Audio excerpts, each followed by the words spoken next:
একটা কথা বলার জন্য ফোন দিয়েছিলাম। বলো। তুমি কি ব্যস্ত আছো নাকি ফ্রি? না, বলো। আমি তো চুল পরিমাণ ভালোবাসাও কমতি রাখিনি, তাহলে ছেড়ে যাচ্ছ কেন? থেকে আর কি হবে? আমি ড্রাইভার, তাই চলে যাচ্ছ?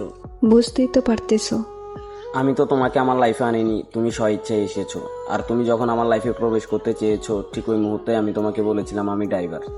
তুমি তো সব শুনেও রাজি ছিলে, তাহলে আজ এইভাবে কেন হাতটা ছেড়ে চলে যাচ্ছ? কথা বাড়িও না। তোমায় নিয়ে আমার দেখা হাজারো স্বপ্ন এইভাবেই ভেঙে যাবে? কি হবে আজ ভেঙে দিলে? এইভাবে আঘাতটা করতে পারলা? পেও না ব্যথা? কলিজায় ছুরি মেরে বলতেছো ব্যথা পেও না?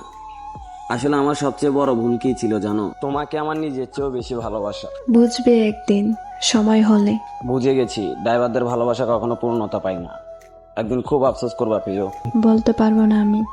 আমি এখনো বলতেছি, প্লিজ এভাবে হাতটা ছেড়ে যেও না। সফলতা একদিন আমিও আনবো, সময় আমারও ভালো হবে।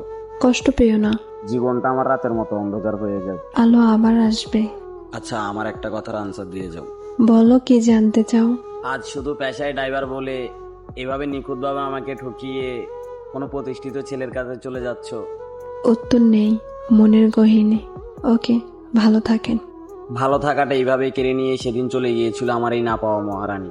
সে যেদিন চলে গিয়েছিল সেদিন থেকে মরে গেছে আমার সব স্বপ্নগুলো, মরে গেছে ভালোবাসা, মরে গেছে বেঁচে থাকার ইচ্ছা।